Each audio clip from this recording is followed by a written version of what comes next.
Okay, so we'll start off this class with a couple of easy questions, hopefully. Why do scientists run studies or perform experiments? Find out things they want to know. Find out things that they want to know. Yes. And what types of things do we want to know? All kinds of things. All kinds of things. Like what? Real world application. Say what? Oh, real world applications. Real world applications. Like what? How coffee, if coffee really helps your day.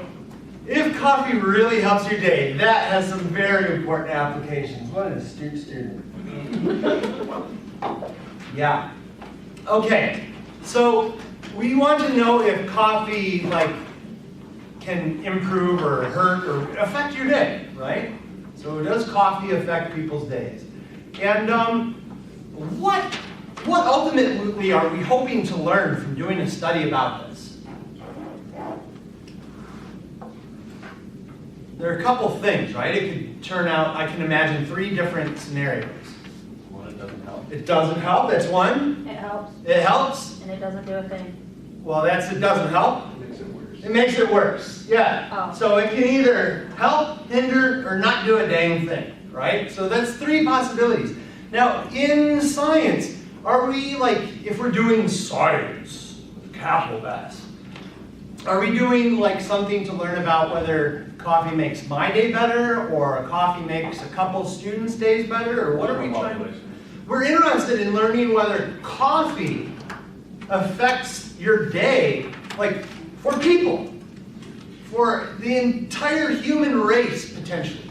Or maybe not the entire human race. Maybe we don't want to do it with developing embryos. So you guys might know if you've taken development, there's the germinal stage, and then the embryonic stage, and then the fetal stage, and then you have baby, hopefully. And the germinal and embryonic stages are really dangerous times, because if you screw with the baby in those particular stages, when it's setting up the nervous system, when it's setting up the heart, adverse effects can destroy the developing infant, right? So maybe we aren't interested in that. Maybe we're not even interested in kids, really. We're interested in college students and beyond. Does that make sense? So we want to draw claims about maybe all adults, not just the people that I studied showed an improvement, but all adults show an improvement. So what do scientists, maybe I shouldn't say what do they do, but in theory, what should they do? If they want to draw claims about the entire population, They'd have to get a sample. they'd have to get a sample, yes. And how would they go get a sample that represents the entire population? It'd have to be random. It'd have to be random. You'd have to go out and maybe post something and say, hey, you guys come in and you get interviewed, and whether or not you will decide randomly if you're going to be involved or not. Okay, so we're going to put out flyers. Hey, come on in. We're going to do a study. Maybe we'll offer some incentive. Come in and have some free coffee, or maybe we'll have beverages. Maybe you don't want to say just coffee, because that might turn some people off. But so we'll have beverages, and it'll take an hour, and we'll pay you $20. $20 for an hour? That's pretty darn good. So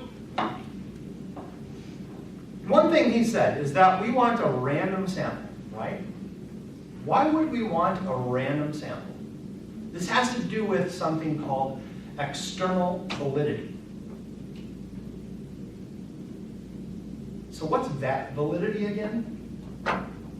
Something does what it's supposed to do. Yeah, something that does what it's supposed to do, or measures what it's supposed to measure, right? So our study is supposed to measure caffeine's effect on people, right? And it seems by measuring people, or getting some people and giving them caffeine, we're doing what we are saying that we're doing. So it has high face validity, right? Obviously, you're using people and giving them caffeine. Of course, you're studying the effects of caffeine on people. But are we really? And random sampling is crucial to being able to say, yes, we really are. How? Depends on if they already drink a lot of coffee, and somebody that hasn't drank coffee ever could have different effects. So. Okay, so maybe there are different subpopulations, and like people who already are drinking coffee, it's like the best thing in your morning, because without it you're going through withdrawal and that sucks. And for people who aren't used to coffee, maybe the coffee is not such a great thing. Maybe it'll give them jitters like I had because I drank way too much the first time, right? So you want to get equal numbers of people from those populations. Or maybe not equal numbers. I backtrack, not equal numbers necessarily. Why? Because the populations are different in number size anyways. The populations might have differences in those subpopulations numbers anyway, right? There might be a huge population of non-coffee drinkers and a much smaller subpopulation of coffee drinkers. And if we really want to make claims about the population in general, we should have the coffee drinkers and the non-coffee drinkers represented in our sample to the same extent that they are actually out there in the population. Does that make sense? So let's say we want to study whether some anti-bullying campaign has an effect on playground violence. So we need to get some samples. How are we going to get samples? Surveys. We're going to survey schools. How do we do this? Take a couple schools around the country, I'm guessing, and I guess proportion to their population, and see how their bullying, violence is before and after. Okay, so we can do a pre-test, post-test. So we're going to randomly pick some number of schools, and we could do it based on the school size, but if we're basing it on the school size, then that's not truly going to be I was like thinking this. sampling the population of schools that are out there randomly, right? So what we could do is just create a big long list of schools, all the schools that are in America. I'm sure Google or other places have lists like this. I recently requested a copy of a book for a class I'm going to be teaching this summer, and they said, okay, what state are you in? Oregon. What university do you teach at? And I started to type in EA, and it said Eastern Oregon University and some other thing. And I picked it. It had my school. It knew what school I was from. And presumably someone's got a list of all the schools in the States. So we could take this big long list and use a random number generator to randomly pick however many schools we want from that list. Does that make sense? Now, because those schools are being randomly selected, what can we say about the population that those schools represent? Does that represent all of the schools? In general, I'm going to say no. I disagree. But why would you say in general? Because it's still a random sampling of each of the schools, so I mean, on average you'll get different variations of schools from different places. So we should be, let's say for states that have the same number of schools in them, I don't know, Indiana and Iowa, in Idaho. Indiana, Iowa, and Idaho, let's say they have the same number of schools in them, so we're just as likely to get a school from Idaho as we are from Indiana. And maybe from a place like Rhode Island, it's small, maybe there aren't that many schools there, so we wouldn't be very likely to get a school from Rhode Island, but maybe in a place like New York where there've got to be tons of schools, you'd be more likely to get a school from New York, right? We'd be more likely based on the number of schools that are in New York compared to the total number of schools that are in the US. So in what way does this random sample fail as a truly random sample?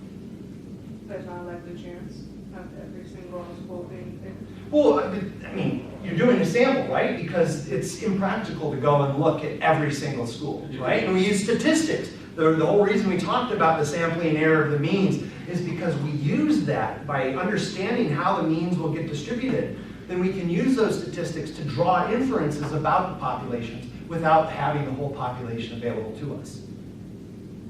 Could you do a random sample from each state instead of as a whole?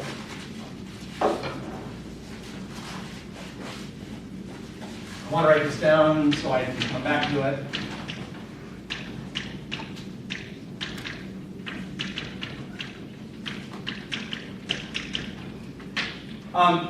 Yes, but that's not the answer I'm looking for, and it's not an answer to the question. So. But yes, we could do that.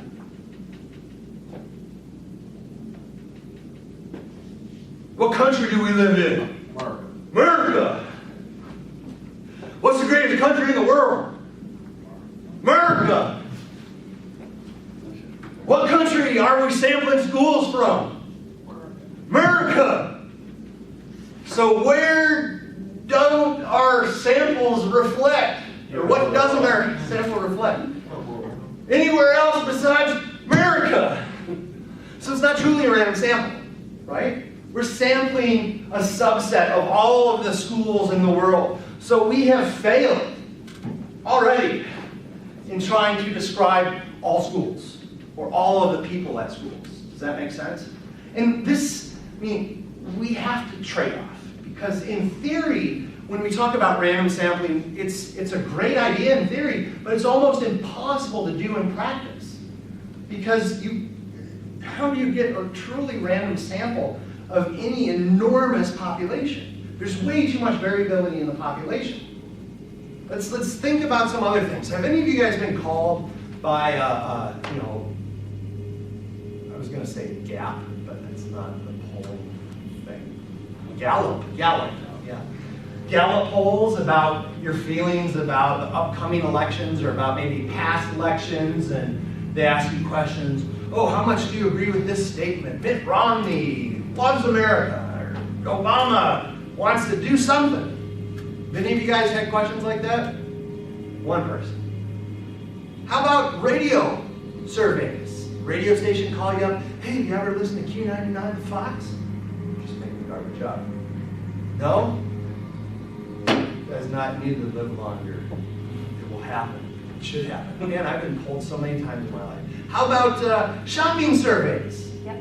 Yes, okay. More people have got the shopping survey. And if you enter this, you'll have a chance to win some money or something, right? So, in what ways are those things not truly random? Let's say they really only care about America, or maybe only about the contiguous 48 states, right? Forget Alaska and Hawaii, they're weird. So we can, if we just care about the contiguous 48 states, we can just look at address books and then send those things off to some random number of addresses. And what's the problem with that? Doesn't mean they'll actually do it.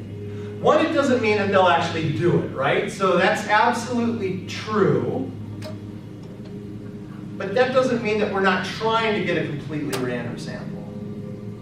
What that actually indicates is that, even if we tried our best to get a truly random sample, there's going to be this self-selection.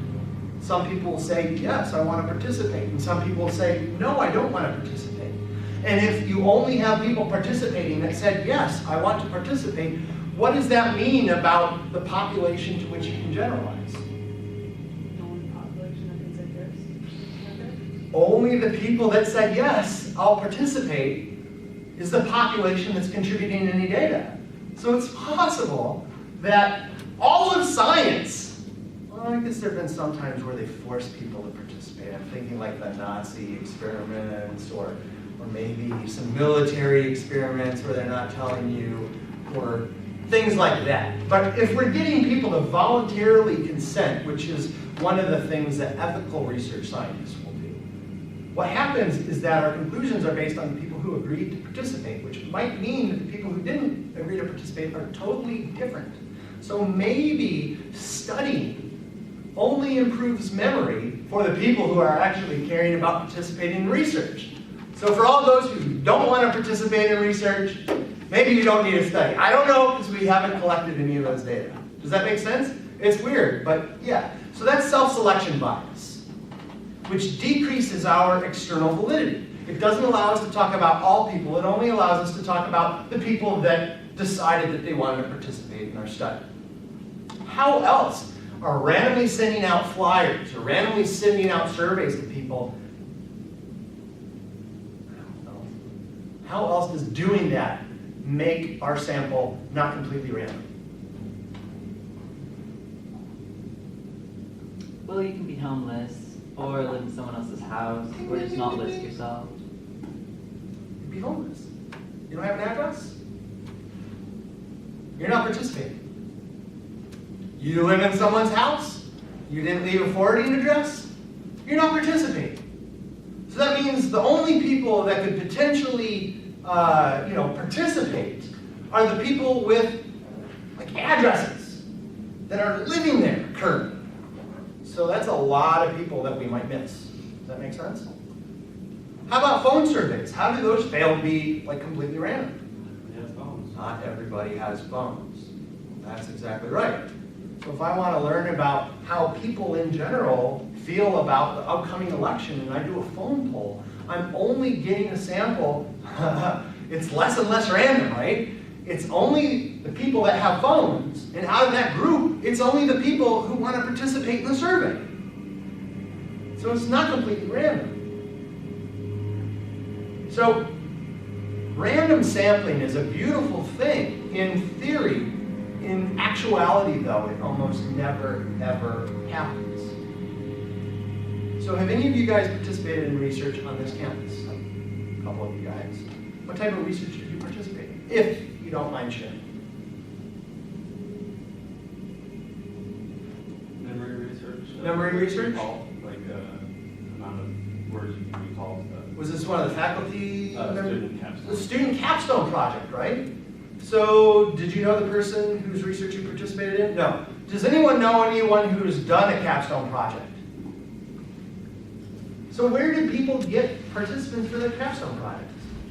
Typically, Psych 201, 202 students who are looking for extra credit. Psych 201 and 202 students for extra credit?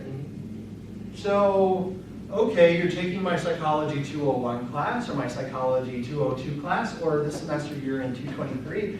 You guys will have an opportunity to get some extra credit if you participate in some of my capstone students' projects. Woohoo! So, if the capstone students are recruiting from 201 and 202 and 223, what is their sample like? Just those age groups or course groups. Just those course groups. So what students are you going to have more of? What are their characteristics going to be more like? Overachievers and desperate. Overachievers or the desperate?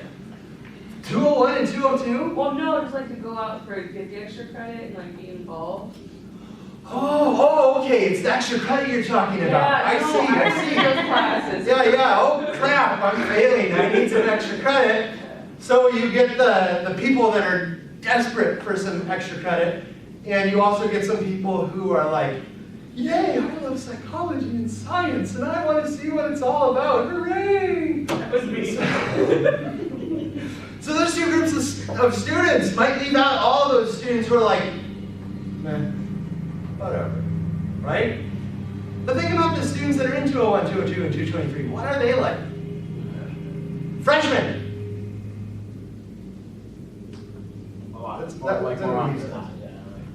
Is that the case here? Is it mostly freshmen or sophomore? Freshman or sophomore. Because say different universities, the intro classes go to either freshman or sophomore, but whatever. So they're typically young college students. Do college students learn anything as they go through college?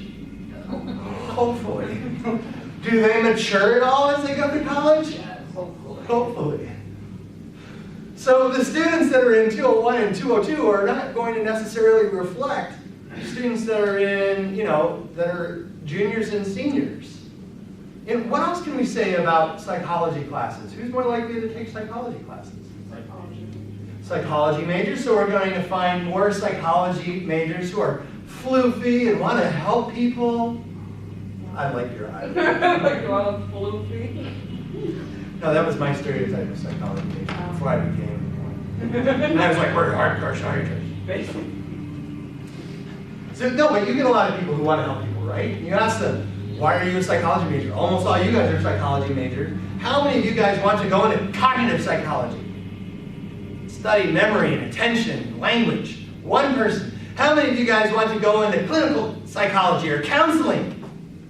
Oh, you want to help people. Big surprise. Well, then go to a PhD program where you get some hardcore research education. So when you're in practice, you can use evidence-based practices. Good. All right. So you have typically more psychology majors who may care more about other people than you. I was thinking than some other majors. What Business. Yeah, they're business majors. So you're going to have biased your sample in that way. What else can we say about psychology majors?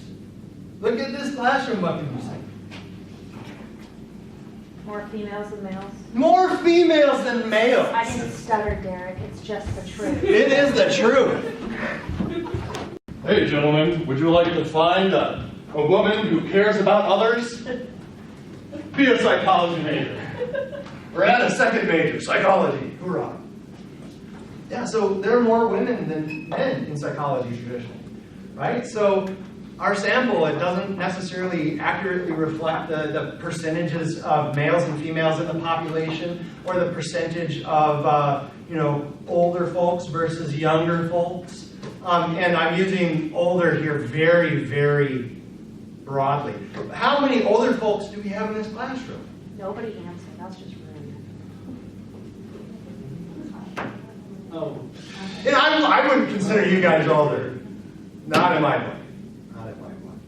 But, so you have some, a lot of college students, where do they come from? They come right out of high school and they go to college, right? And then you have a couple other students who they go to the military for a couple of years and then they go to college. But then you have other people who've been working for 10 or 15 years or doing, whatever they're interested in. And then at some point maybe they say, I always wanted to go to college, but I've never had the opportunity, or maybe they make decisions for other reasons. But so what you have is, in college, it's not a random sample of adults, right? It's primarily young adults. So this is a big problem with almost all psychological research, because most of the research that we're doing on college-age students, who are typically higher socioeconomic status. They're often younger, they're often a bit more intelligent because you've at least had to do well enough to get into college. So when you are sampling only college students, you really don't have a great amount of external validity, being able to talk about people in general. Which is one of the reasons why something that we talked about earlier is so important in psychological and other types of research on humans. It starts with an R.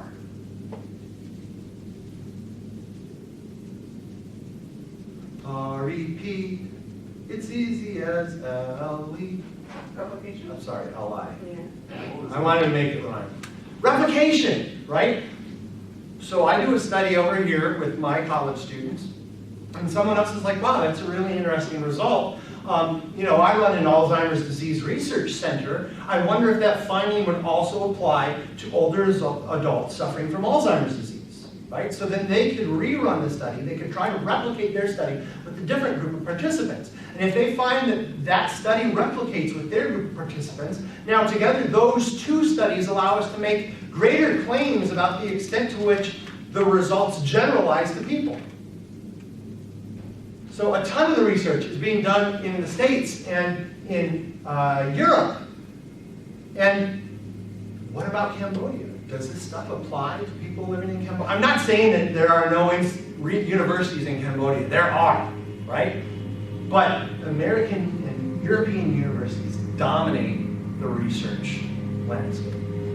So all of these studies that people find out, oh, well, this is true or that's true, it might be true for the subpopulation that they can actually talk about legitimately because they've sampled from that population, but it may not apply to other places. This is one reason why I was very happy to spend some time in Turkey, because now I have colleagues in Turkey, where if I find something interesting over here, they have something interesting over there, we can both replicate one another and see, does this apply in both populations, or is this just a fluke in Turks or in Americans? Does that make sense? So, back to this. So truly random sampling, in terms of the entire population, we would be randomly picking out individuals from that population. But because not everyone has cell phones, or not everyone has addresses, and not everyone can read those flyers that we post up on the, wherever we're posting them, not everyone can read those things, so that means that our sample isn't going to be truly random. And then the self-selection bias, curse it, comes into play, and our sample is even less random, right? So this is almost never going to work. So oftentimes what we're going to do is use convenience sampling. Convenience sampling. We're going to sample the population that's convenient for us to access. College students, college psychology majors. How nice is that? They're taking my classes, I can say extra credit in my class, and they'll line up to participate. Beautiful. So let's talk about this type of sampling quickly. Random sampling from state. So I guess the idea is maybe we could get like, you know, a list of the schools in each state, and then maybe randomly pick out 10 from each state. What would that be called? Does anyone know?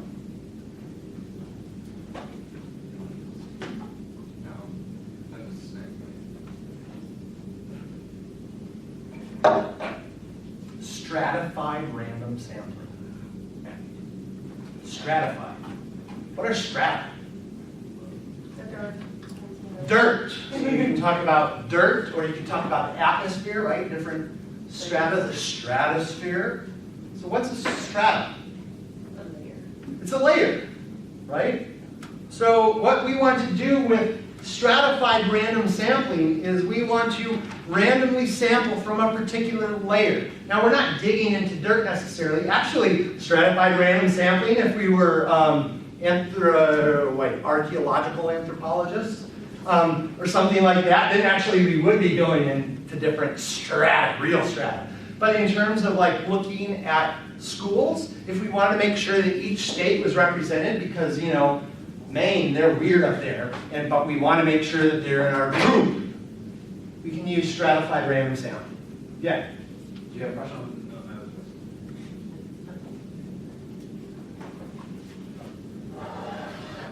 What other ways might we regularly expect to see stratified random sampling?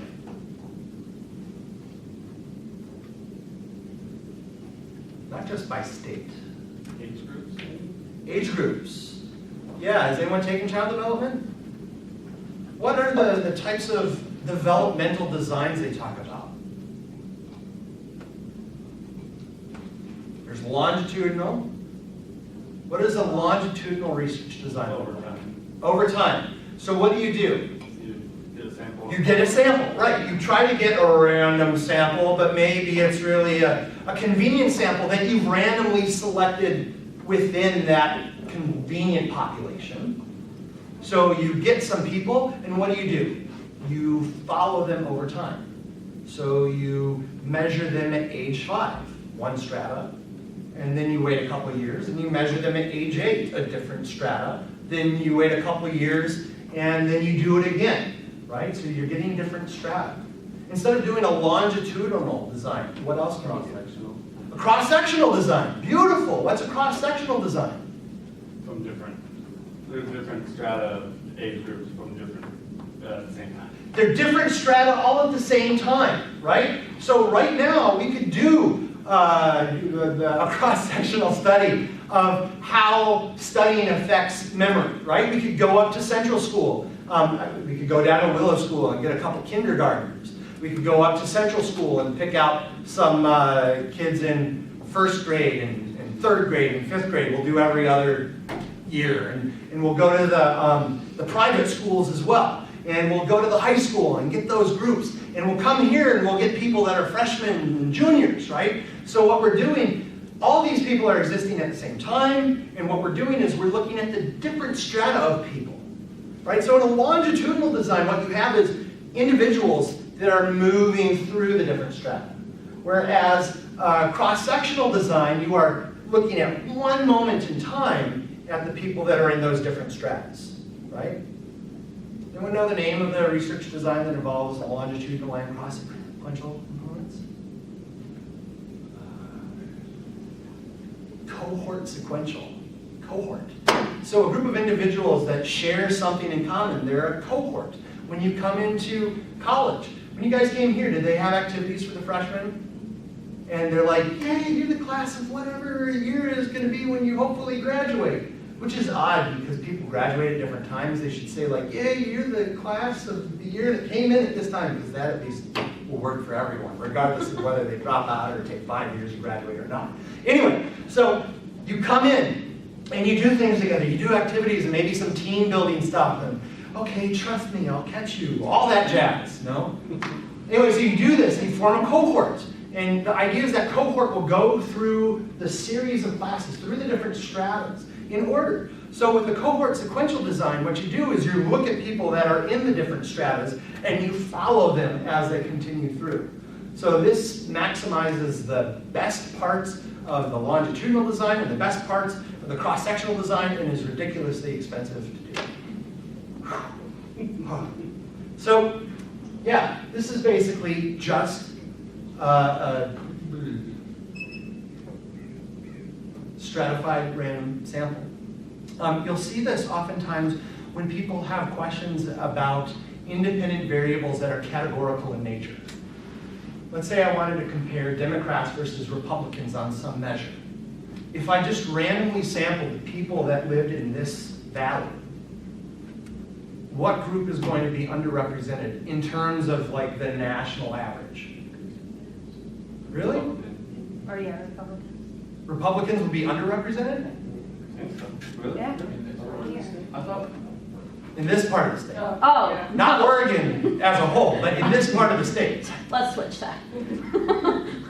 Yeah, so Republicans are much more represented here, right? You go to Portland, who's more represented? Democrats, right? So if we want to do a study and make sure that we're looking at the same numbers of Republicans and Democrats, maybe what we can do is do a stratified random sample. We'll send out flyers all over the place. And we'll ask people to please indicate their political affiliation and whether we can send them a follow-up survey. And we're going to give them some money to make sure that they actually follow through with this. So we get, several hundred surveys back. Really, we only want 200 people in our group. We want 100 Republicans and 100 Democrats. Forget the libertarians and the Greens and the independents and everyone else. Just going to work with Republicans and Democrats, right? So what we do is we look at everyone who identifies as a Republican, take a random sample of all those people, right? And then take a random sample of all of the people who indicated that they're Democrat. Get 100 of each of them, and then we have something that we can compare. Does that make sense? So,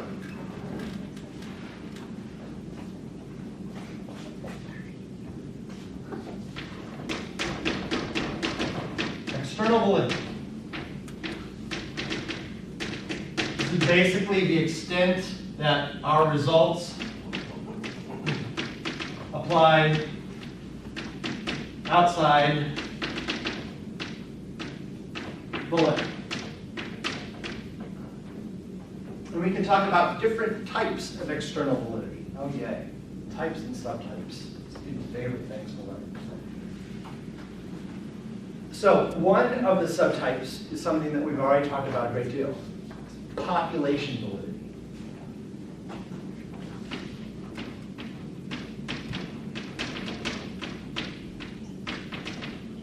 So can someone define that for me, based on what I've given you already and what we've been talking about? It applies to the whole population. Pardon? It applies to the whole population. Yeah, the extent to which our results apply to, I'm going to say population of interest. So that's not necessarily the entire population. You guys know what progeria is? It's this disease that really massively increases how fast the body ages. So you see like these little kids and they look like they're 80 or 90. So if we're doing research on progeria, we're maybe not interested in all people, right? We're interested in people with progeria. So the population validity has to do with, do the results of our study or experiment or whatever we're doing apply to the population that it should? Does this apply to all humans? Does this apply to college students? Does this apply to people with progeria? That's a question of population validity. Another type of external validity is ecological validity. What do you think ecological validity is? It's real, it's the real world instead of just a laboratory setting. Yes, that's exactly right. Do the results apply to real world, not MTV real world, although that might work too.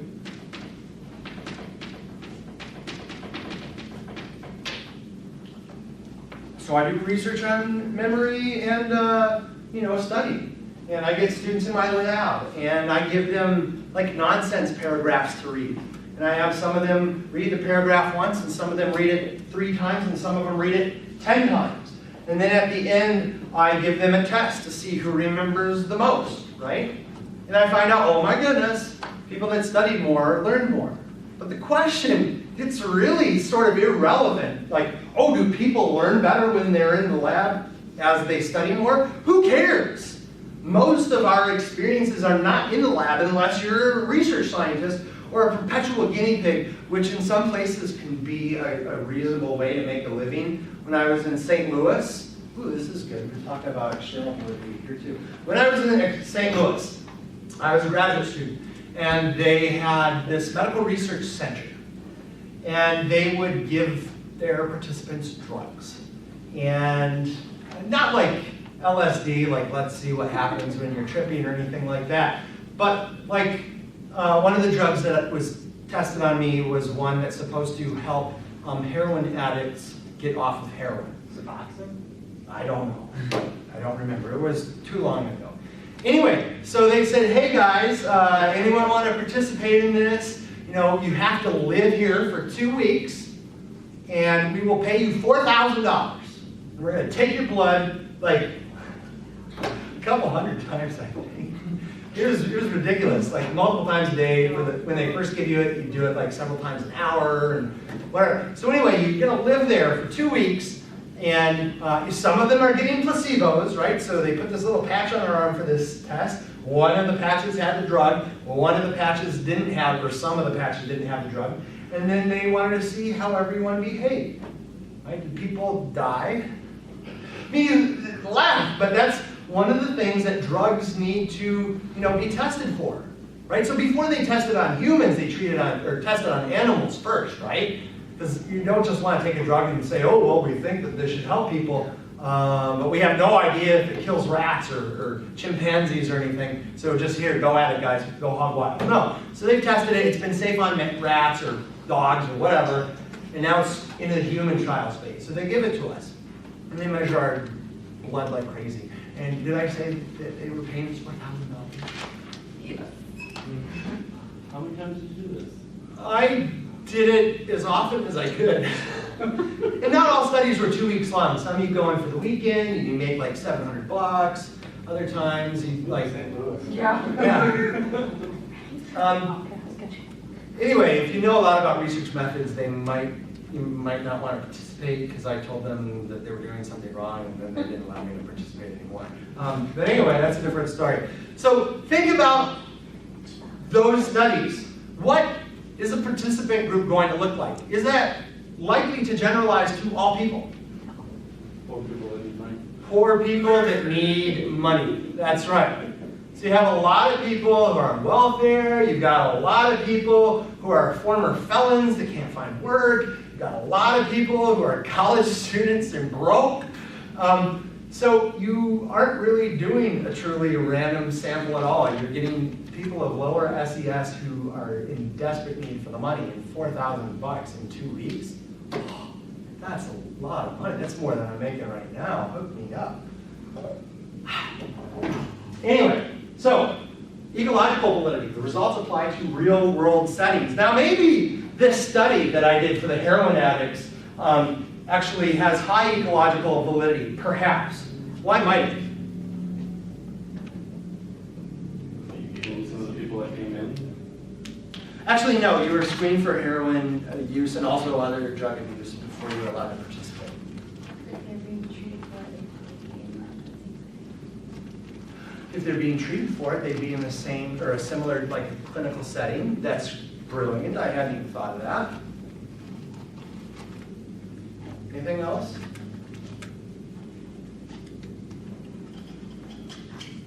I'm not sure. This is my area of research. Do people of lower SES, do they suffer from addiction more frequently than typically? So if that's the case, getting a population where it's a lot of lower SES people, that might be good because those people would be the ones who would benefit more from that treatment. So ecological validity. Basically the extent to which our results will apply to the real world. So back to studying schools. So we randomly sample some schools from the States, or maybe just from Oregon, because we're lazy and it's much easier to get some schools from Oregon. Although if we're good, we're going to randomly sample from the entire States. But we get our schools, right? And then we randomly do something else. What's the other random thing that we'll be doing? Randomly assigning to either the control or the experimental group. Bingo. So we're going to randomly select some schools, and then we're going to randomly determine which of those schools is going to get the anti-bullying program, right? And we'll tell the schools up front, hey, look, we're interested in doing this anti-bullying program, and we need a couple couple pilot schools to see if this program actually works. Are you interested in participating? And so everyone who's potentially interested in participating says yes, throw us in, and then we're going to maybe randomly sample from everyone who said yes, and then decide, okay, we're going to randomly assign X number of the schools to get the anti-bullying program, and X number of schools to, just keep on keeping on. Or maybe what would be better would be like a placebo anti-bullying, where you're not actually doing the crucial manipulation, but you're still having people come in and do programs, so that way it looks to an untrained outsider that everything is the same, right? This is one thing that the lab did really poorly in the heroin study that I was in. So the patches, some of the patches, they looked like they were mass-produced. They looked sharp. And they stuck on. And the other patches looked more like a Band-Aid, just with some gel on it, and they were peeling off. What's bad about that? It's obvious. One of them is not right. It's obvious that there's a difference, right? So if you really, really want to study some manipulation, everyone who's being studied should think that they're having the manipulation done to them to avoid the possibility of what?